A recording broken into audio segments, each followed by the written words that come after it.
Welcome to Luca and Miguel. Enjoy the video. You begin by verifying the exact phone number linked to your account. Enter it with the correct country code. Once done, open WhatsApp and tap Forgot PIN or two-step verification prompt.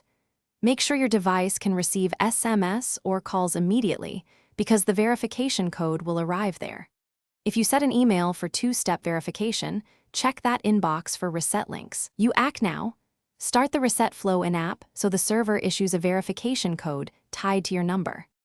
You request the 6-digit verification code and wait for SMS. If it does not arrive in a minute, choose the voice call option so an automated call gives the code verbally. Enter that code carefully. A mistyped digit locks the process temporarily. If two-step verification PIN is enabled and you provided an email, use that reset link. Once clicked, you can set a new PIN. If no email was set, you will need to wait the enforced timeout period before resetting. You complete the flow by choosing a fresh, memorable PIN and then immediately add a recovery email to prevent future lockouts.